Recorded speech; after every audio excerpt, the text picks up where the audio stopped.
పరిశుద్ధుడా, మీ శ్రేష్టమైన ఘనమైన నామాన్ని బట్టి మీకు వందనాలు, స్తుతులు, స్తోత్రాలు, కృతజ్ఞతలు చెల్లించుకున్నాం ప్రభా.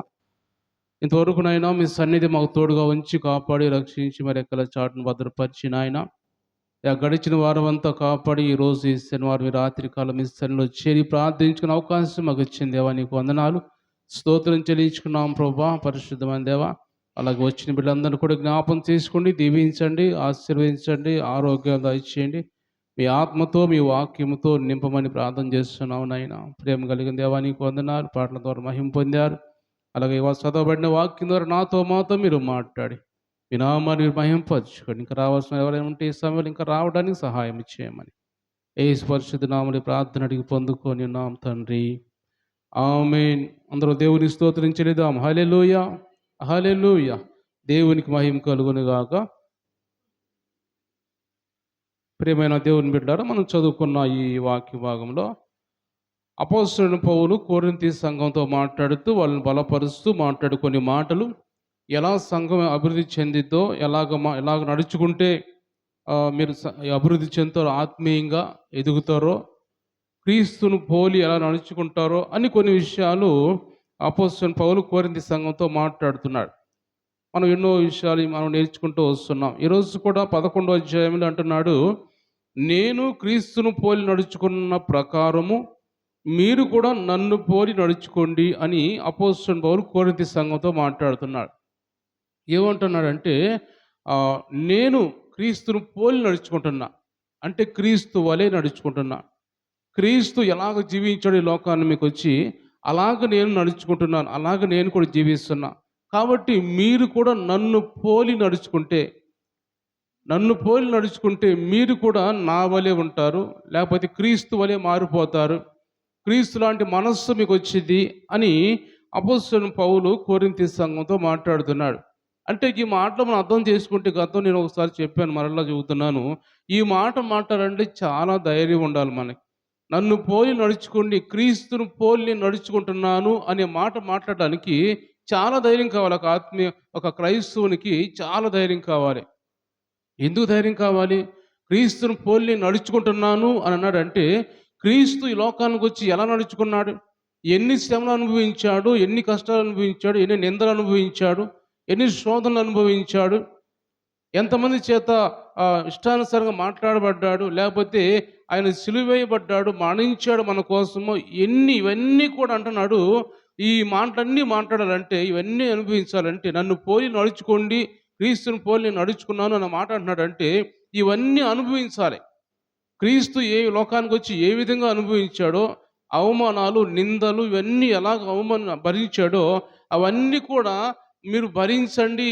మీరు భరిస్తే అప్పుడు నా వల్లే మీరు కూడా క్రీస్తు వల్ల నడుచుకున్నట్టు అవుతారు అని కొరింథీ సంఘంతో అపోస్తలుడైన పౌలు మాట్లాడుతున్నాడు. ఎందుకంటే ఈ మాట మాట్లాడాలంటే మనం కూడా ఈ మాట మాట్లాడాలంటే మనకి ఒక ధైర్యం అనేది కావాలి. నేను ఈరోజు ఒక వీడియో వింటే, షార్ట్ మెసేజ్ ఒకటి వింటే, హోసన్నా మినిస్ట్రీస్ జాన్ వెస్లీ గారు ఆయన అంటున్నాడు, ఎవరో ఏదో అని ఉంటారు, మొత్తానికి తెలియదు, కానీ ఆయన అంత ధైర్యంగా మాట్లాడుతున్నారు. మేము అన్ని విడిచిపెట్టి, సమస్తం విడిచిపెట్టి వచ్చాం. ఈ జాన్ వెస్లీ గారు ఇంకా ప్రదీప్ పాల్ కావచ్చు, లేకపోతే ఇంకా రమేష్ గారు కావచ్చు, ఇంకా చాలా 5 ఉన్నారు.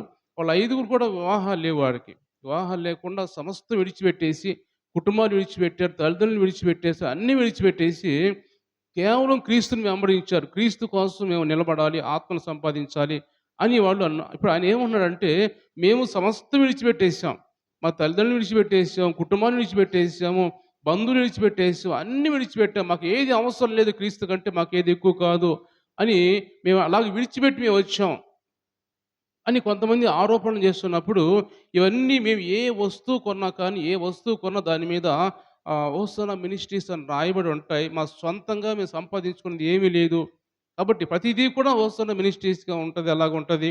మేము ఒక రోజు దేవుని దగ్గర నిలబడతాం, మేము ఖచ్చితంగా దేవుని దగ్గర నిలబడితే మేము ధైర్యంగా నిలబడతాం, మేము ధైర్యంగా ఏ పాపం చేయలేదు, ఏ నేరం చేయలేదు అని మేము ఒప్పుకుంటాం, ఒక ధైర్యంగా మేము నిలబడగలం మేము అని ఒక ధైర్యంతో మాట్లాడుతున్నాడు. అంటే యేసుప్రభువు దగ్గర నిలబడ్డప్పుడు మేము ధైర్యంగా ఉండగలం మేము అంటే, ఆయన ఎంత కాన్ఫిడెంట్గా చెబుతున్నాడంటే, ఆయన అలా ఆత్మీయంగా అలా ఎదుగుతున్నాడు కాబట్టి అంత చెప్పగలుగుతున్నాడు ఆయన. అంటే ఈరోజు దేవుడు ఏం మాట్లాడుతున్నాడు అంటే, పౌలు కూడా నేను క్రీస్తుని పోలి నడుచుకున్నాను అన్నాడంటే, ఆయన సమస్తం విడిచిపెట్టేసాడు పౌలు కూడా. దేవుని వలె నడుచుకోవటానికి, యేసు ప్రభు వలె నడుచుకోవటానికి, ఆయన ఎలాగ మనుషుల కోసం ప్రాణం అర్పించడానికి వచ్చాడో, ఈ పౌలు కూడా నేను ప్రాణం అర్పిస్తాను. నా ప్రాణం ఎంత మాత్రం ప్రియమైనది ఎంచుకోవటం లేదు అని, నాకున్న ఆస్తి కావచ్చు, అంతస్తు కావచ్చు, అన్నీ కూడా నేను దాన్ని చెత్తతో సమానంగా నేను విడిచిపెడుతున్నాను. నాకు ఏది అవసరం లేదనే విధంగా పౌలు మాట్లాడుతున్నాడు. అంటే అంత ధైర్యంగా మీరు మాట్లాడగలరా అని కొరింథీ సంఘంతో మాట్లాడుతున్నాడు. అంత ధైర్యంగా మీరు చెప్పగలరా? నేను క్రీస్తుని పోలి నడుచుకుంటున్నాను అని చెప్పగలరా? చెప్పే స్థాయికి మీరు ఎదగాలి. ఈ చెప్పే స్థాయికి మీరు ఎదగాలి. ఎదిగితేనే మీరు దేవుని రాజ్యంలో రెండో రాకడలో ఆయన్ని ఎదుర్కోగలరు అని పౌలు ఇక్కడ కొరింథీ సంఘంతో మాట్లాడుతున్నాడు. కాబట్టి ఈరోజు దేవుడు మనతో కూడా మాట్లాడుతున్న మాటలు ఏదో మనం దేవుని సన్నిధికి వచ్చి వెళ్ళడం కాదు, కానీ క్రీస్తును పోలి నడుచుకోవాలి మనం. క్రీస్తుని పోలి నడుచుకోవాలి. ఎన్నో వస్తా ఉంటాయి మనకు, నిందలు వస్తా ఉంటాయి, అవమానాలు వస్తా ఉంటాయి, ఇబ్బందికర పరిస్థితులు అయిన వారే, బయట వారే, ఇంట్లో వాళ్ళు ఏదో మాట్లాడుతుంటారు. అవన్నీ మనకు వస్తూ ఉంటాయి. కానీ ఇవన్నీ కూడా మనకంటే ముందు క్రీస్తు పొందాడు. ఇవన్నీ మనకంటే ముందు క్రీస్తు పడ్డాడు. ఇవన్నీ కూడా ఇంట్లో సహోదరుల చేత ఆహ్, అవమానించబడ్డాడు. లేదా అందరు సహోదరుని ఇజ్రాయేల్ చేత అవమానించబడ్డాడు, నిందించబడ్డాడు. రకరకాలుగా ఒకడు మాట్లాడుతుంటే మేము మా తల్లిదండ్రులకు జన్మించిన వారమే అంటారు. అంటే ఇండైరెక్ట్‌గా ఏమంటున్నారు, నీ తండ్రి లేడు, నువ్వు ఎలా పుట్టావో అనే విధంగా అవమానకరంగా మాట్లాడే పరిస్థితులు వచ్చినాయి ఆయనకి కూడా. అవన్నీ ఆయన అవమానం భరించాడు. కాబట్టి ఈరోజు మనతో కూడా మాట్లాడుతున్న మాట అంటే మనకు కూడా ఎన్నో అవమానాలు, నిందలు రావచ్చు. లేకపోతే శోధనలు రావచ్చు. ఇబ్బందికర పరిస్థితులు మన కుటుంబాలు రావచ్చు. అలాంటివి వచ్చినప్పుడు మనము బాధపడకూడదు, దుఃఖపడకూడదు. మనం ఎందుకంటే మనం క్రీస్తుని జ్ఞాపకం చేసుకోవాలి. అపోస్తలుడు పౌలు అంటున్నాడు, నన్ను క్రీస్తుని పోలి నడుచుకున్నానని ఎంత ధైర్యంగా మాట్లాడుతున్నాడు. ఎక్కడైనా డ్రాప్ అవ్వలేదు. ఆయనకి ఎన్నో అవమానాలు వచ్చినాయి. కొరడాలతో కొట్టారు ఆయన్ని, గాయపరిచారు, రాళ్లతో కొట్టి చచ్చిపోయాడని చెప్పి వదిలిపెట్టి వెళ్ళిపోయారు. ఇవన్నీ జరిగినా కూడా ఏమాత్రం క్రీస్తు సువార్తను ఆపలేదు.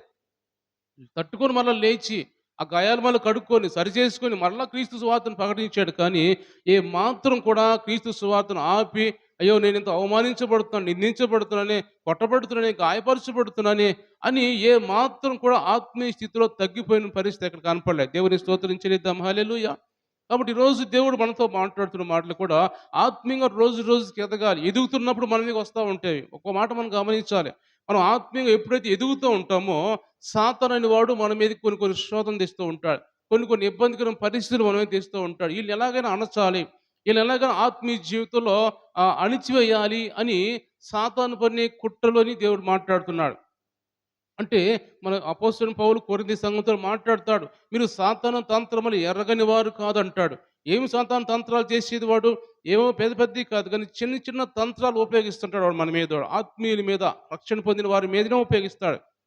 ఎందుకంటే ఏదో ఒకటి ఉపయోగించి ఏదో ఒకటి ఆత్మీయ స్థితి నుంచి దెబ్బ కొట్టాలి. రక్షణ లేని వారిని పట్టించుకోడు వాడు. ఎందుకంటే వాళ్ళ మనుషులే కాబట్టి, సాతాను మనుషులే కాబట్టి రక్షణ పొందిన వాళ్ళు పట్టించుకోడు సాతాను. రక్షణ పొందిన వారి మీద వాడు తంత్రాలు ఉపయోగిస్తూ ఉంటాడు. కాబట్టి అది మనం తెలుసుకొని సాతాను తంత్రాలు ఇవి అని మనం తెలుసుకొని మనము జాగ్రత్తగా కనుక్కొని వాడిని గద్దించి వాడిని సాతాన్ని ఎదిరించి అంటే వాడు పారిపోతాడు మన దగ్గర నుంచి. ఆ అవమానాలు, నిందలు, శోధనలు, ఇబ్బందికర పరిస్థితులు ఇవన్నీ మన నుంచి దూరం అయిపోతాయని దేవుడు మాట్లాడుతున్నాడు. కాబట్టి ఇవన్నీ వస్తున్నప్పుడు మనము ఏమాత్రం ఆత్మీయ స్థితిలో పడిపోయే పరిస్థితిలో మనం రాకుండా ధైర్యంగా ఉండాలి. ధైర్యంగా ఉండి, ఎందుకంటే మన దేవుడు ధైర్యవంతుడు ఆయన. మనల్ని ధైర్యపరిచే దేవుడు ఆయన. నువ్వు భయపడుతూ జడియవద్దు అంటున్నాడు. ఎలాంటి మనం గమనించినట్టయితే యెహోషాపాతు మీదకి ఓ 3 దేశాలు యుద్ధానికి వస్తూ ఉంటాయి. అమ్మోనీయులు, మోయాబీలు, మయోనీయులు అని 3 దేశాలు యుద్ధానికి వస్తున్నప్పుడు ఆయన ప్రార్థన చేస్తున్నప్పుడు యెహోషాపాతు రాజు ప్రార్థన చేస్తూ ఉంటాడు. ప్రార్థన చేసినప్పుడు దేవుడు మాట, నువ్వు భయపడొద్దు, జడియవద్దు, మీరేం చేయొద్దు, మీరు మౌనంగా ఉండండి, నేను మీ తరపున యుద్ధం చేస్తానంటాడు. దేవుని స్తోత్రం చెల్లిద్దాం. హల్లెలూయా. మన తరపున యుద్ధం చేసే దేవుడు ఆయన. కాబట్టి మనం భయపడాలి దేని గురించైనా? దేవునికి అప్పగించాలి. ఇదిగో నా మీదకి ఇలా వస్తుంది అని దేవునికి అప్పగించి నువ్వు సంతోషంగా ఉండవు. అప్పుడు దేవుడు ఏమని చూసుకుంటూ ఉంటాడు. దేవుడే అన్ని పట్టించుకుంటాడు మన గురించి. ఎందుకంటే మనల్ని ఎన్నుకున్న దేవుడు, మనల్ని ఏర్పరుచుకున్న దేవుడు, మనకు రక్షణ ఇచ్చిన దేవుడు, ఏమాత్రం విడిచిపెట్టే దేవుడు కాదు ఆయన. కాబట్టి మనం ప్రతిదీ కూడా దేవునికి అప్పగించాలి. కాబట్టి ఇవన్నీ మన మీదకి వస్తుంటాయి కాబట్టి అటన్నిటిని మనం ఎదుర్కొనే విధంగా ఉండాలి. ఇక్కడ పౌలు ద్వారా కొరింథీ సంఘంతో మాట్లాడుతూ మనతో కూడా మాట్లాడుతున్నాడు. కాబట్టి ఆయన ఎన్ని పొందాడో అన్నీ మన మీదకి వస్తూ ఉంటాయి. అందుకే దేవుడు అంటున్నాడు, యేసుప్రభు అంటున్నాడు, నేను లోకాన్ని జయించాను. నేను లోకాన్ని జయించాను. మీకంటే ముందుగా జయించాను నేను. కాబట్టి మీరు కూడా నా వలే జయించాలి. కాబట్టి మనం కూడా జయించే వారిగా ఉండాలి. కాబట్టి ఈరోజు దేవుడు మాట్లాడుతున్న మాటలు మనం కూడా లోకాన్ని జయించేవారిగా, పాపాన్ని జయించేవారిగా, ఈ నిందలు, అవమానాలు, శోధనలు, కష్టములు ఇవన్నీ కూడా జయించేవారిగా మనం ఉండాలి. కానీ ఎక్కడ శ్రమ వచ్చినప్పుడు కృంగిపోతే మీరు చేతగాని వాళ్ళు అన్నాడు దేవుని వాక్యంలో. శ్రమలో కృంగిపోతే మీరు చేతగాని వాళ్ళని దేవుని వాక్యం రాయబడింది. కాబట్టి అలాంటి పరిస్థితుల్లో మనం ఉండకుండా క్రీస్తును పోలి మనం కూడా నడుచుకోవాలి. ఈరోజు ఈ సంఘంతో, మన సంఘంతో దేవుడు మాట్లాడుతున్నాడు. కొరింథీ సంఘంతో అపోస్తలుడైన పౌలు మాట్లాడుతున్నాడు. మనతో కూడా దేవుడు మాట్లాడుతూ ఉన్నాడంటే క్రీస్తును పోలి మీరు నడుచుకోండి. ఆయన మనస్సు ఎలాంటిదో ఎరగండి. ఆయన గుణాతిశయంలో మనం చూస్తాం కదా, పేతురు రాసిన మొదటి పత్రికలో అక్కడ ఆయన గుణాతిశయంలో ప్రచురించే వారికి తెలుసుకోవాలి మనం. నేను అనుకుంటాను ఒక్కోసారి, ఆయన గుణాతిశయం తెలుసుకుంటే మనకు సాధ్యమది అసలు? ఆయన గొప్ప దేవుడు, ఘనమైన దేవుడైనా ఆయన గుణం ఎలాంటిది, ఆయన మనస్సు ఎలాంటిది, ఆయన హృదయం ఎలాంటిది తెలుసుకునే అంత ఆ శక్తి, ఆ సామర్థ్యం మనకుందా? మరి దేవుడు ఏమిటి, ఆయన గుణాతిశయములు ప్రచురించేవారిగా మీరు ఉండాలంటున్నాడు. అంటే ఆయన గుణాతిశయములను ప్రచురించే వరకు మనం ఉండాలంటే ఆయన్ని పోలి నడుచుకుంటేనే, ఆయన వలే మనం ఉంటేనే ఆయన గుణం మనకు తెలిసిద్ది. ఆయన వలే మనం నడుచుకుంటే మన హృదయం ఆయన హృదయం వలె మారిపోతేనే ఆయన ఎలాంటి వాడో, ఆయన గుణాలు ఎలాంటివి మనకు తెలిసిద్ది. అప్పుడు మనం వివరించగలం యేసుప్రభువుని గురించి. కాబట్టి ఆయన తెలుసుకోవాలంటే, ఆయన గుణాతిశయం తెలుసుకోవాలంటే మనము ఆయన వలే క్రీస్తుని పోలి మనం నడుచుకోని దేవుడు మాట్లాడుతున్నాడు. ఈరోజు ఇది మనం చెప్పుకోవడం కాదు, కానీ మనం కూడా ఈ మాటలు వింటున్నప్పుడు మనం కూడా కొంచెం ఆత్మీయంగా వినాలి. విని మన హృదయాల్లో తీసుకొని, నేను కూడా ఎందుకు నడవకూడదు అలాగా? నేను కూడా క్రీస్తుని పోలి ఎందుకు నడుచుకోకూడదు? ఆయన మనస్సు వలె నా మనస్సు ఎందుకు ఉండకూడదు? మనం వాక్యం చూసినట్టయితే ఫిలిప్పీయులకు రాసిన పత్రిక, అపోస్తలుడైన పౌలు ఫిలిప్పీయులకు రాసిన పత్రికలో మనం చూసినట్టయితే అక్కడ పౌలు మాట్లాడితే ఏమంటాడంటే, రెండో అధ్యాయంలో 4వ వచనం నుంచి నేను చదువుతున్నాను, విందాం. మీలో ప్రతి వాడును తన సొంత కార్యములను మాత్రమే గాక ఇతరుల కార్యములను కూడా చూచుకొనవలెను. క్రీస్తు యేసునకు కలిగిన ఈ మనస్సు మీరు కలిగి ఉండండి. ఆయన దేవుని స్వరూపము కలిగిన వాడై ఉండి దేవునితో సమానముగా ఉండుట విడిచిపెట్టకూడని భాగ్యమని ఎంచుకొనలేదు గాని, మనుషుల పోలికగా పుట్టి దాసుని స్వరూపమును ధరించుకొని తన్ను తానే రిక్తునిగా చేసుకొనిను. మరియు ఆయన ఆకారమందు మనుష్యుడు కనపడి మరణము పొందునంతగా, అనగా శిలువ మరణము పొందునంతగా విధేయత చూపిన వాడై తన్ను తాను తగ్గించుకొనిను. దేవుని స్తోత్రం చెల్లిద్దాం. హల్లెలూయా.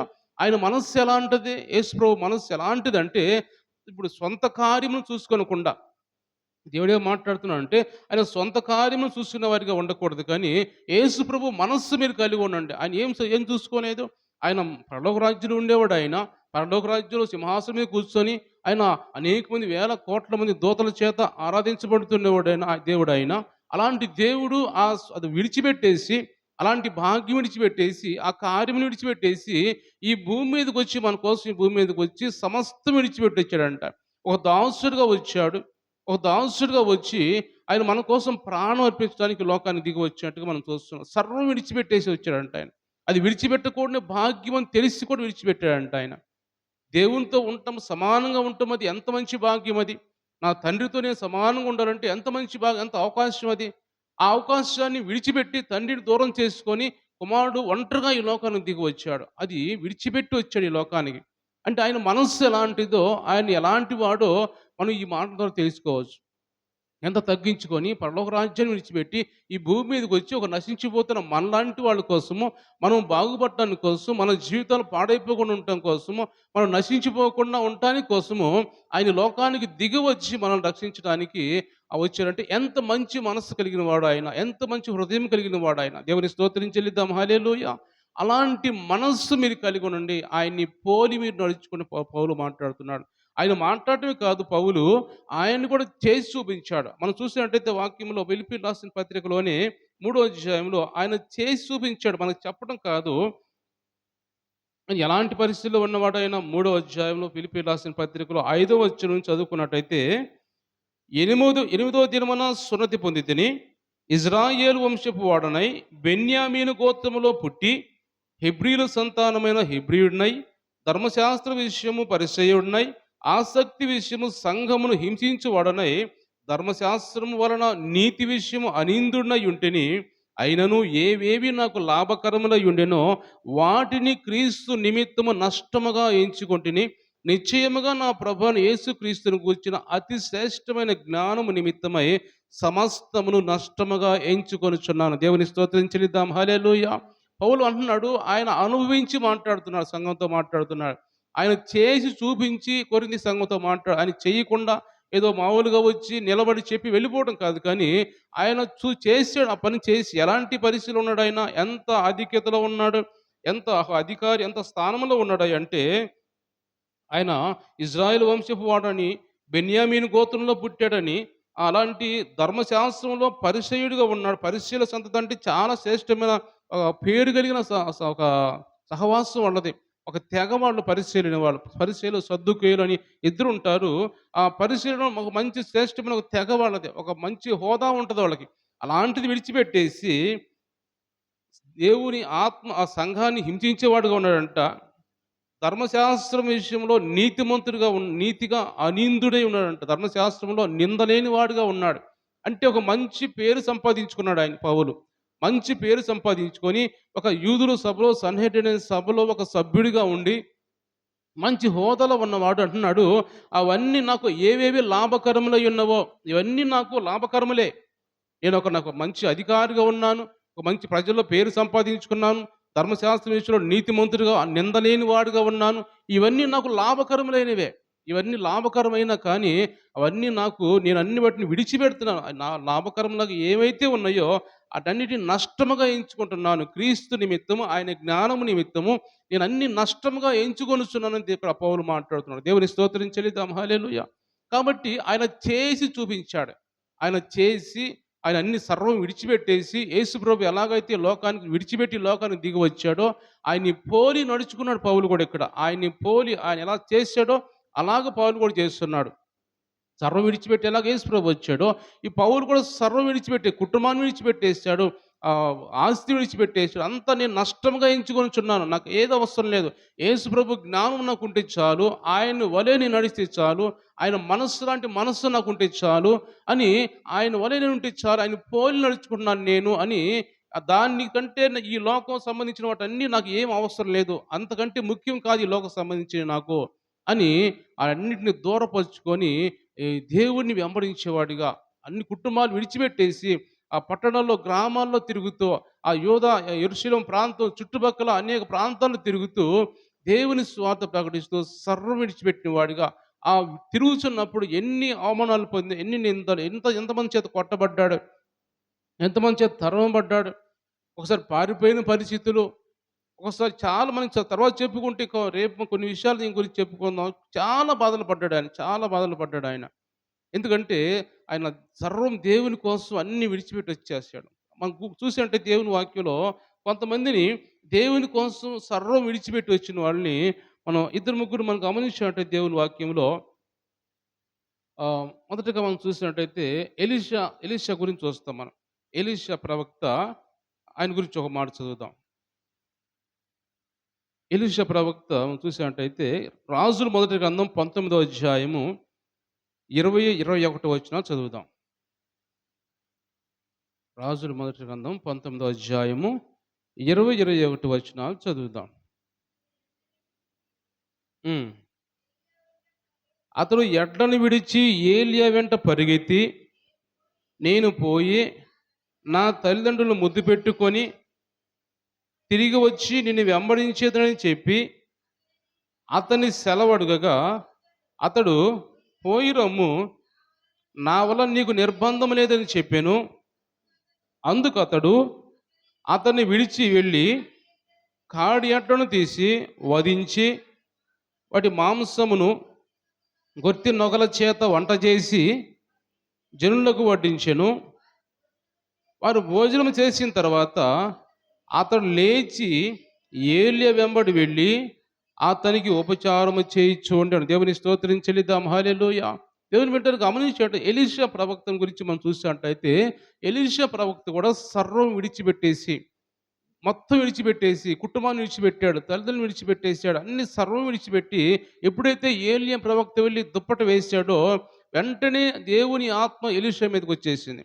వచ్చి వెంటనే ఒక మాట మాట్లాడుతున్నాడు. అయ్యా, నేను వెళ్ళి నా తల్లిదండ్రులు ముద్దు పెట్టుకొని రావచ్చా అన్నప్పుడు, ఏమాత్రం నిర్బంధం లేదు. వెళ్ళి ముద్దు పెట్టుకొని వచ్చేసి వాళ్ళతో మాట్లాడి వచ్చేసి అని ఎలీయా ప్రవక్త చెప్పినప్పుడు, వెళ్ళి వెంటనే ఏం చేశాడు? ఏవైతే నగలు అరక దున్నుతూ ఉన్నాడో, ఆ అరక సంబంధించిన ఆ కట్టెలు ఏవైతే ఉంటే అరక ఉంటుందో దాన్ని ముక్కలు చేశాడు. దాన్ని ముక్కలు చేసి ఆయన దున్నే ఎద్దుల్ని ముక్కలుగా చేసి మాంసం చేసి, ఆ ఎద్దుల్ని మాంసం చేసి, ఆ అరకని ముక్కలు చేసి దాంతో వండి ప్రజల్ని పిలిచి విందు చేశాడంట ఆయన ఎలీషా ప్రవక్త. ఎలీషా ప్రజల్ని పిలిచి విందు చేసి అందరూ తిన్న తర్వాత అక్కడి నుంచి ఇకన బయలుదేరి ఏలియా వెంబడి వెళ్ళిపోయాడు. దేవుని స్తోత్రం చెల్లిద్దాం. హల్లెలూయా. ఇదేమన్నా మనం కొద్దిగా ఆలోచన చదువుకోవడం బాగానే ఉంటుంది మనకి. కొద్దిగా మనం ఆలోచన చేసినట్టయితే ఎక్కడికి వెళ్తున్నాడు ఎలీషా ప్రవక్త? ఏం చేస్తున్నాడు అసలు? అంతవరకు కుటుంబంతో ఉన్నాడు, తల్లిదండ్రులతో ఉన్నాడు, లేకపోతే భార్య బిడ్డలు ఉండొచ్చు, లేకపోతే వాళ్ళతో ఉన్నాడు, లేకపోతే బంధువులతో ఉన్నాడు, మంచిగా అరక దున్నుతున్నాడు, లేకపోతే ఆయన పక్కన ఇంకా అనేక మంది ఆ పని వాళ్ళని పెట్టుకొని పనిచేస్తూ ఉన్నాడు. ఇంత మంచి అవకాశాలు, ఇంత ధనవంతుడు అయినా అన్నీ విడిచిపెట్టేసి ఏలియా వెంబడి వెళుతున్నాడంటే, అంత మాత్రమే కాకుండా ఆయన వంట చేసి ఆయన అందరికీ వండి వడ్డించి ఏదో ఒక మంచి పనికి నేను వెళ్ళిపోతున్నాను అంటే ఏదో ఒక ఉద్యోగం వచ్చినాడు కానీ, ఏదో దేశం వెళ్ళిపోయినట్టుగా అమెరికా వెళ్ళిపోయేవాడు కానీ, నేను దేశం వెళ్తున్నాను నాకు ఉద్యోగం వచ్చింది అని వెళ్ళిపోయినట్టుగా ఈయన ఏలియా ప్రవక్త ఎమ్మట వెళుతున్నాడు. ఏలియా ప్రవక్త ఎమ్మట వెళితే ఏముంటుంది? ఏమైనా ఆస్తి కలిగిన వాడా, ఇంకేమైనా ఉన్నవాడా? ఏమీ లేదు. అయినా కానీ ఏలియా ప్రవక్త వెళ్ళడానికి ఇష్టపడ్డాడు ఎలీషా ప్రవక్త. ఎందుకంటే ఆయన ఆలోచన అంతా ఏమిటి? ఈ లోకం అనేది అశాశ్వతము, ఈ లోకం అనేది అశాశ్వతము, దేవుని రాజ్యం నిత్య రాజ్యం అది. కాబట్టి నేను ఎప్పుడైతే ఏలియా ప్రవక్త దుప్పటి వేసాడో ఆ దేవుని ఆత్మ ఆయన మీదకి వచ్చేసింది. అవి వచ్చిన వెంటనే ఆయన ఆలోచనలు మారిపోయి, నాకు దేవుడు కావాలి, నాకు సమస్తము దేవుడే, మిగిలినవన్నీ నష్టపరుచుకుంటున్నానని ఆయన ఆయన దున్ని అర్రకు కూడా ముక్కలు చేసి ఆ ఎద్దులను కూడా కోసి అలాగ వంట చేసి ఆయన దేవుని వెంబడించాడు. దేవుని స్తోత్రం చెల్లిద్దాం. హల్లెలూయా. కాబట్టి చూడండి, దేవుని బిడ్డలు గమనించినట్టయితే ఆయన అసలు వీళ్ళు మనం ఆలోచన చేసినట్టయితే ఎంత మాత్రం సెంటిమెంటే లేదు వీళ్ళలో. ఈ లోకం సంబంధించిన సెంటిమెంట్, శరీర సంబంధించిన ఆలోచనలు, నా తల్లిదండ్రులు, నా భార్య, నా బిడ్డలు, అయ్యో వీళ్ళందరినీ విడిచిపెట్టిపోతే ఎలాగో అని ఆ సెంటిమెంట్ అని అసలు ఏమీ లేదు. ఎందుకంటే దేవుడి కంటే ఈ సెంటిమెంట్ అవసరం లేదు, ఇది ముఖ్యం కాదు. ఎందుకంటే ఈ లోకంలో ఈ నశించిపోయే మట్టిలో కలిసిపోయే సెంటిమెంట్లు ఇవన్నీ శరీర సంబంధించిన సెంటిమెంట్లు అన్నీ మట్టిలో కలిసిపోయేవి కాబట్టి, అశాశ్వతమైనవి కాబట్టి, ఈరోజు బతికినంత కాలమే. ఈరోజు మనం గమనించేటైతే మధ్యాహ్న కాలం చూస్తున్నా నేను ప్రార్థన చేసాం, అందరం కూడా ప్రార్థన చేసాం ఆమె కోసం. ఆమె రాత్రి కాలం చనిపోయి తీసుకొచ్చి ఆయన ఆ మోహన్ రావు దగ్గర మధ్యాహ్నం వెళ్తే ఆయన ఎంతగానో చిన్నపిల్లడు ఏడుస్తున్నాడు. నాకు ఎవరయ్యా, నాకు ఇంక నన్ను చూసేది ఎవరు, నాకు తోడు ఎవరు అని ఆయన ఏడుస్తుంటే కళ్ళమ్మ నీళ్ళు వస్తూ ఉన్నాయి. అంటే ఈ లోకంలో నేను ఏం మాట్లాడాలనుకుంటున్నానంటే, ఈ లోకంలో ఎప్పుడు వెళ్ళిపోతారో తెలియదు. తల్లిదండ్రులు వెళ్ళిపోతారో, భార్య వెళ్ళిపోతుందో, భర్త వెళ్ళిపోతాడు, బిడ్డలు వెళ్ళిపోతారు, ఎవరు ఎప్పుడు వెళ్ళిపోతారో తెలియదు మనకి. కాబట్టి మన సెంటిమెంట్ అనేది మనం ఉంచుకొని ప్రేమలు పెంచుకున్నాం అనుకోండి, అది ఒక్కసారి పోయిన తర్వాత మనము ఎంతో దుఃఖంలో కుమిలిపోయే పరిస్థితులు వస్తాయి. కాబట్టి నేనేమంటున్నానంటే, ఇక్కడ ఎలీషా ప్రవక్తకి ఏ సెంటిమెంట్ లేదు. దేవుని రక్షణ పొందిన తర్వాత మనకు కూడా ఏ ఉండకూడదు. నేనేం మాట్లాడాలనుకుంటున్నానంటే, రక్షణ పొందిన తర్వాత మనం దేవుడిని ఎరిగిన తర్వాత మనకు దేవుడే మనకు సెంటిమెంట్. ఆయనే మనకు అన్ని, సర్వమైన తల్లి, తండ్రి, సర్వం, బంధువు, అన్నదమ్ములు అన్నీ ఆయనే మనకి. అన్నీ ఆయనే మనకు సెంటిమెంట్. కానీ ఈ లోకం సంబంధించింది మనం నామకార్థంగా ఉంచుకోవాలి, టెంపరరీ ఇది. ఈ లోకంలో ఉన్నవన్నీ కూడా మామూలుగా టెంపరరీ ఉద్యోగం ఎలా చేస్తూ ఉంటారు, పర్మనెంట్ ఉద్యోగం ఎలా ఉంటుందో, టెంపరరీ జాబ్ అన్నమాట ఈ లోకంలో మనకు ఉన్నది. ఇది ఎప్పుడైనా పోయేదే ఈ టెంపరరీ జాబ్. వాడు ఎప్పుడు వద్దంటే అప్పుడు తీసివేస్తారు. అలాంటి ఉద్యోగం లోకంలో చేసే లోకానుసారమైంది. మనకు పర్మనెంట్ ఉద్యోగం ఒకటి ఉంది. పర్మనెంట్ జాబ్ మనకు ఉంది ఒకటి, దాచిపెట్టాడు దేవుడు. కాబట్టి ఆ పర్మనెంట్ జాబ్ కోసం మనం వెళ్ళాలి, దానికోసం మనం పరిగెత్తాలి. కానీ అది పర్మనెంట్గా ఉండేది, దాన్ని మనం కోరుకోవాలి. కాబట్టి ఈ లోక సంబంధించినవన్నీ కూడా మనము వాటిని పూర్తిగా విసర్జించాలి. రక్షణ పొందిన ప్రతి ఒక్కరు వినవలసిన మాట ఇది.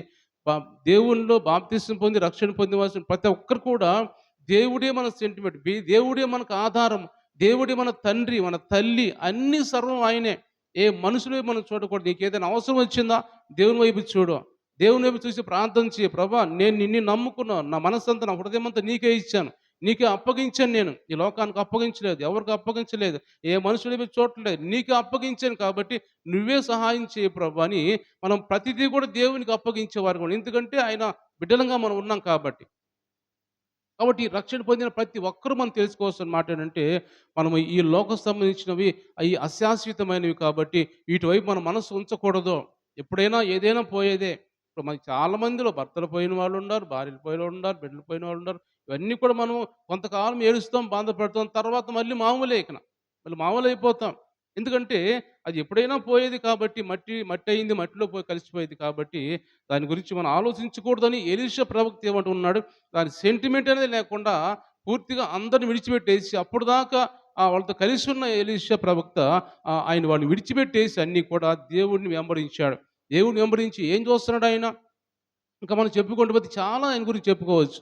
దేవుడిని వెంబడించాడు. ఏలీయా ప్రవక్తని వెంబడించాడు. ఆయన్ని ఏలీయా ప్రవక్తని విడిచిపెట్టట్లేదు. ఆయనతోనే ఉంటున్నాడు ప్రవక్తతోని. అయ్యా నేను పలానా చోటకెళ్ళాలి నువ్వు ఇక్కడ ఉండు అంటే, ఆహా లేదు నేను నీతోనే వస్తానంటాడు. యెహోవా జీవంతోటి నీ జీవంతోటి నేను నీతోనే వస్తానంటాడు. కాదు నన్ను దేవుడు అక్కడికి పొమ్మన్నాడు ఇక్కడే ఉండయ్యా అంటే, లేదు లేదు యెహోవా జీవంతోటి నీ జీవంతోటి నేను నీతోనే వస్తానంటున్నాడు. అంటే ఎందుకు అంత తపన పడుతున్నాడు? దేనికోసం తపన పడుతున్నాడు అంటే, దేవుని కోసము, దేవుని రాజ్యం కోసము, దేవుని నామాన్ని మహింపరచాలి. ఆ తర్వాత ఏలీయా ప్రవక్త చనిపోయిన తర్వాత, ఆయన ఆరోహణమై వెళ్ళిపోయిన తర్వాత, దేవుని దగ్గరికి వెళ్ళిపోయిన తర్వాత, ఆ ఎలీషా ప్రవక్త దేశాన్ని కాపాడేవాడిగా ఉన్నాడు. దేవుని స్తోత్రం చెల్లిద్దాం. హల్లెలూయా. దేశాన్ని కాపాడేవాడిగా, దేశం మీదకి ఏ శత్రువు వస్తున్నా కానీ, ముందు ఎలీషా ప్రవక్త దేవుడు తెలియజేస్తాడు. ఇదిగో ఈ దేశం మీదకి ఇలా ఆపద వస్తుంది. రాజుకు తెలియచేయి. ఎందుకంటే ఎంత అన్నీ విడిచిపెట్టి వచ్చినా కానీ ఎలీషా ప్రవక్తని దేవుడు ఘనముగా వాడుకున్నాడు. ఘనముగా ఏలియా ప్రవక్త కంటే ఘనముగా వాడుకున్నాడు. కాబట్టి ఈరోజు దేవుడు మనతో మాట్లాడుతున్న మాటలు మనము కూడా ఈ లోక సంబంధించిన వాటిని మీద మనస్సు ఉంచకుండా దేవుణ్ణి వెంబడిస్తే మనల్ని కూడా ఎలీషా ప్రవక్త వలె దేవుడు వాడుకుంటాడు. ఆయనను వలె మనం వాడుకొని అద్భుతాలు ఆశ్చర్యకారం చేసేవాడిగా అనేక మందిలో ఇప్పుడు ఒక రాజు పోయి ఎలీషా దగ్గరికి పోయి ఎలీషా ప్రవక్త దగ్గరికి పోయి వేడుకోవాలి. అయ్యా ఏం జరుగుతుంది చెప్పు అయ్యా, నాయనా ఏం జరుగుతుంది చెప్పు, ఈ దేశం మీదకి ఏం రాబోతుందని చెప్పు, నేనేం చేయాలో చెప్పు అని ఒక రాజు, దేశాన్ని పరిపాలించే రాజు వెళ్ళి ఎలీషా దగ్గరికి వెళ్ళి ఎలీషా ప్రవక్త దగ్గరికి వెళ్ళి ఆ వేడుకునేవాడిగా ఉన్నాడు. ఎందుకు జరిగింది అక్కడ అంటే, సర్వం విడిచిపెట్టేసి దేవుడిని వెంబడించాడు కాబట్టి దేవుడు అంత హోదా ప్రవక్తకి ఇచ్చాడు. అంత అధికారం దేవుడు ప్రవక్తకి ఇచ్చాడు. అంతగా అనేక మంది వచ్చి ఆయన్ని వేడుకుంటున్నారు. ఆయన దగ్గర వేడుకుంటున్నారు. ఇంక చాలా మనం చూసుకోవచ్చు. ఎలీషా ప్రవక్త దగ్గరికి వచ్చి ఎంతమంది వేడుకున్నారో, ఎంతమందిని దీవించాడు ఆయన, ఎంతమందిని బాగు చేశాడు, ఎంతమందిని బ్రతికించాడో, ఇవన్నీ మనం ఎన్నో చెప్పుకోవచ్చు. ఎందుకు అంత వచ్చింది అంటే, దేవుణ్ణి వెంబడించాడు కాబట్టి, అన్ని విడిచిపెట్టాడు కాబట్టి. కాబట్టి ఈరోజు కొరింథీ సంఘంతో అపోస్తలుడైన పౌలు మాట్లాడుతూ, నేనన్నీ సర్వం విడిచిపెట్టేసాను. నేను కూడా క్రీస్తును పోలి నడుచుకున్నాను కాబట్టి మీరు కూడా నన్ను పోలి నడుచుకోండి అని ఇక్కడ పౌలు మాట్లాడుతున్నట్టుగా మనం చూస్తున్నాం. కాబట్టి ఈరోజు మన సంఘంతో మనతో మాట్లాడుతున్న దేవుడు మాట్లాడుతున్న మాటలు కూడా మనం కూడా ఈ లోక సంబంధించిన సర్వం విడిచిపెట్టేసి దేవుని వెంబడించాలి. ఉండాలి కానీ నామకార్థంగా ఉండాలి. మనం ముఖ్యమైనది యేసు ప్రభు. ముఖ్యమైన దేవుడు మనకి యేసు ప్రభు. ఆయన్ని వెంబడించే వారిగా ఉండాలి. ఆయన్ని వెంబడిస్తే మనకి అనేకమైన లాభాలు, పరలోక సంబంధించిన లాభాలు, ఆత్మీయమైన లాభాలు, ఆత్మీయమైన ఆశీర్వాదాలు దేవుడు మనకిస్తాడు. గమనిస్తే అపోస్తలుడైన పేతురు కూడా యేసు ప్రభువుతో మాట్లాడతాడు. అయ్యా మేము సమస్తం విడిచిపెట్టేసి నిన్ను వెంబడించాం కదా! నేను సమస్తం విడిచిపెట్టేసాను కదా! మాకేంది లాభము అని పేతురు యేసు ప్రభువుని అడుగుతాడు. ఎందుకంటే పేతురు కూడా పేతురు కావచ్చు, ఆంద్రేయ కావచ్చు, జబదయి కుమారులు కావచ్చు, ఆయన శిష్యులందరూ కూడా కుటుంబాలు విడిచిపెట్టేసి యేసుప్రభుని వెంబడించారు. ఆ పేతురు కూడా జబదయి కుమారులు ఇద్దరు కూడా తండ్రి ముసలివాడు, పెద్దవాడు ఆ పడవ దగ్గర ఉంటే యేసుప్రభు వెళ్ళి రమ్మనంగల్ని వాళ్ళిద్దరూ ఆ తండ్రిని పనివారికి అప్పగించేసి వచ్చేసారు. వాళ్ళు యేసుని వెంబడించారు, విడిచిపెట్టేశారు. ఎందుకంటే దేవుని స్వరం, దేవుని మాట వినంగాల్నే వాళ్ళ మనస్సులు, హృదయాలు మారిపోయి మాకు దేవుడే కావాలి, మాకు యేసుప్రభువే కావాలి అనే ఆలోచన వాళ్ళకి వచ్చింది.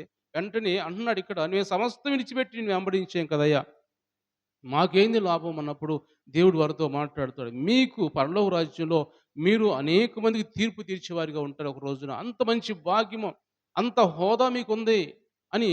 అంటే దేవుడు ఎవరిని కూడా ఏదో మనకు నమ్ముకున్నాము, ఏదో ఈ లోకంలో అలాగ ఉంచడు దేవుడు మనల్ని. అలాగ ఉంచడు. మనల్ని హెచ్చించే దేవుడు ఆయన. ఆయన నమ్ముకున్న వారిని ఏదో ఒక రోజున హెచ్చిస్తాడు. ఏదో ఒక రోజున ఒక ప్రయోజకులను చేస్తాడు దేవుడు. ఏదో ఒక రోజున మనల్ని ఘనముగా వాడుకుంటాడు ఇంకా. కాబట్టి అలాంటి పరిస్థితిలో మనము దేవుడిని వెంబడిస్తే విడిచిపెట్టకుండా ఆయన్ని వెంబడిస్తూ ఉంటే మనం విడిచిపెట్టే దేవుడు కాదు. ఆయన విడిచిపెట్టే దేవుడు. మనం చూస్తే వాక్యం మనం ఒక పాట పాడుకుంటాం కదా! నిన్ను నేను విడచిన విడువలేదు నీదు ప్రేమ విడిచిపెట్టలేనివి ఉన్నా విడిపించావు నన్ను అని. ఇక్కడ ఏమంటున్నాడు? ఇక్కడ దేవుడు ఏమంటున్నాడు? నిన్ను నేను విడిచిన నీ ప్రేమను నీ విడవలేదయ్యా, విడిచిపెట్టలేని ఉన్నా కానీ నన్ను విడిపించావు. ఈ మాట నాకు చాలా ఆలోచిస్తే చాలా ఆశ్చర్యము. ఎందుకంటే మనం విడిచిపెట్టలేనివి చాలా మనలో ఉన్నాయి ఇంకా. మనలో చాలా విడిచిపెట్టకూడని మనలో హృదయంలో ఉన్నా కానీ ఆయన మనల్ని విడిపించాడంట. ఈ ఒక ఆలోచన చేస్తే ఐగుప్తు దేశంలో ఉన్న ఇజ్రాయేలు గురించి మాట్లాడుతూ వాళ్ళు ఏమాత్రం విడిచిపెట్టలేదు. లోకాన్ని విడిచిపెట్టలేదు. ఆయన పోయిన దూరం అంతా పోయి దారి పొడుగు కూడా సణుగులు, గొణుగులు వాళ్ళన్నీ దేవుడిని ఇబ్బంది పెట్టేవారిగా ఉన్నారు. ఆ విధంగా ఉన్నా కానీ దేవుడు వాళ్ళని విడిపించాడు ఐగుప్తు దేశాల నుంచి, బంధకాల నుంచి. అని లోపల ఎన్నో హృదయములు ఉన్నా కానీ, కల్మషం ఉన్నా కానీ, నా బిడ్డల్ని విడిపించాలి, నా బిడ్డలు అవమానం పొందకూడదు అని ఆయన నామాన్ని కనపరుచుకోవటానికి ఐగుప్తు దేశాల నుంచి విడిపించాడు దేవుడు. అంటే ఆయన ప్రేమ ఆయన బిడ్డల మీద చూపించాడు. మనం విడిచిపెట్టినా కానీ ఆయన మనం విడిచిపెట్టే దేవుడు కాదు.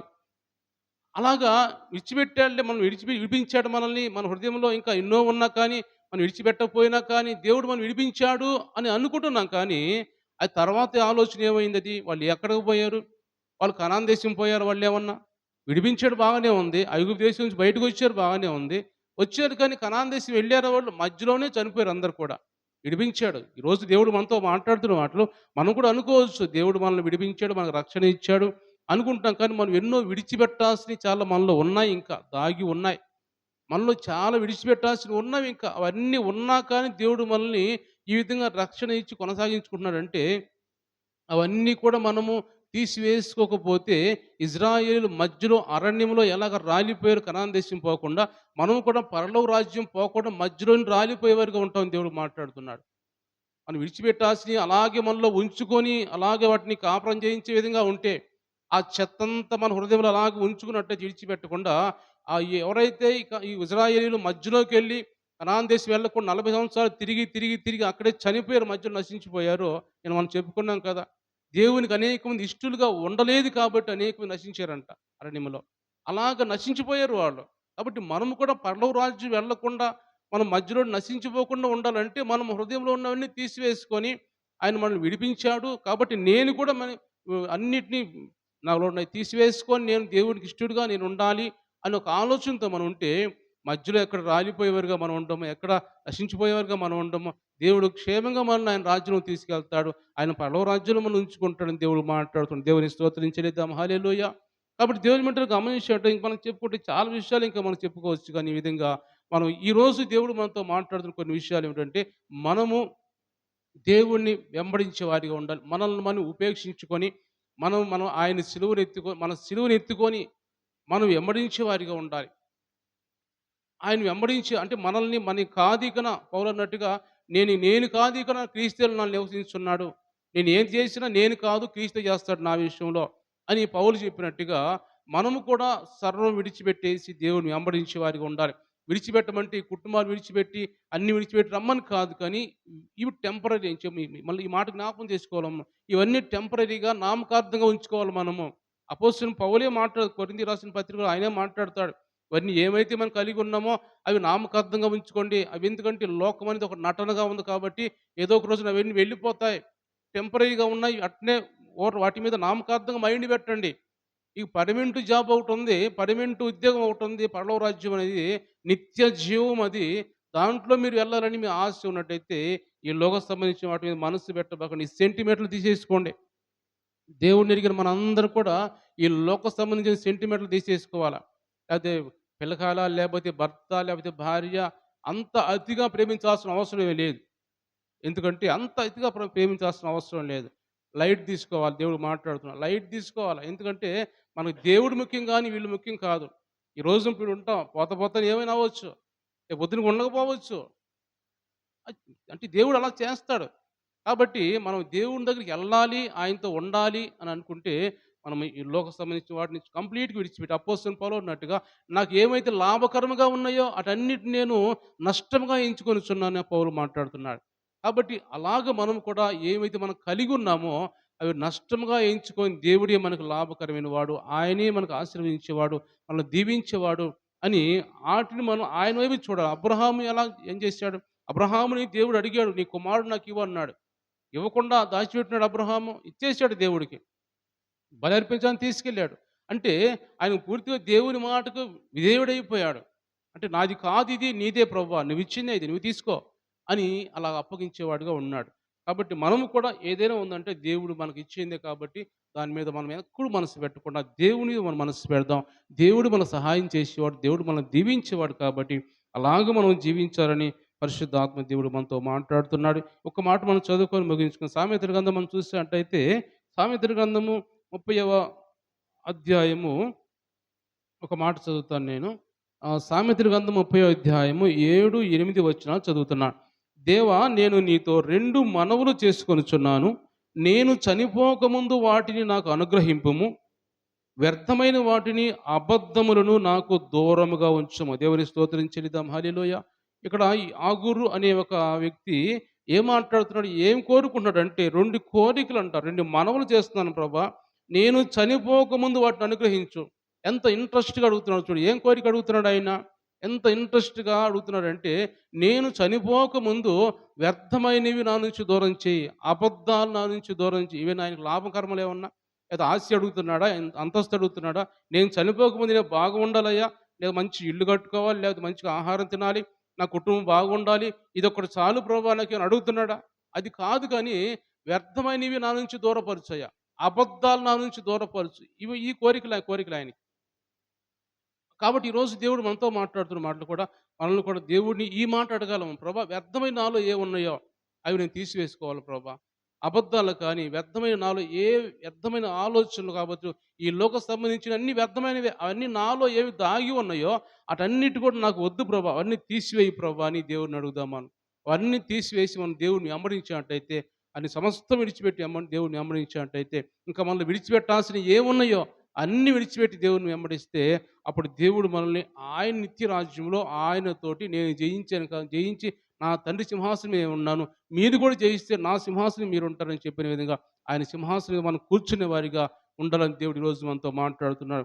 కాబట్టి నన్ను క్రీస్తును పోలి నేను నడుచుకున్నాను, నన్ను పోలి మీరు నడుచుకోండి అనే మాట పౌలు మాట్లాడుతున్నాడంటే ఎంతగా ఆయన క్రీస్తు వలే జీవించాడు మనం అర్థం చేసుకొని మనం కూడా అలా జీవించాలి అని ఈ రాత్రి ఈ మాట జ్ఞాపకం. నిద్రపోతున్నా మీకు గుర్తు రావాలి, నిద్రపోతున్నప్పుడు కళ్ళ గుర్తురాలి మాట మీకు. క్రీస్తుని పోలి నడుచుకోవాలి, క్రీస్తులాగానే నడుచుకోవాలి, ఆయన లాంటి మనస్సు నాకు కలగాలి అని ఈ మాట మరీ జ్ఞాపకం చేసుకుని రాత్రి ఇక్కడి నుంచి వెళ్దాం. దేవుడి మాటలు దీవించి ఆశ్రయించను గాక. కళ్ళు మూసుకుందాం, ప్రార్థన చేసుకుందాం. దేవా, ఈ రోజు నాయన మాతో మాట్లాడిన దేవా నీకు వందనాలు అయ్యా, మీకు స్తోత్రాలు ప్రభా. ఇదిగో క్రీస్తుని పోలి నేను నడుచుకున్నాను, నన్ను పోలి మీరు నడుచుకోండి అని అపోస్తలుడైన పౌలు నాయన కొరింథీ సంఘంతో మాట్లాడుతున్నట్టుగా దేవా పరిశుద్ధమైన దేవా నీకు వందనాలు. యేసయ్య మాతో మాట్లాడిన దేవా నీకు వందనాలు.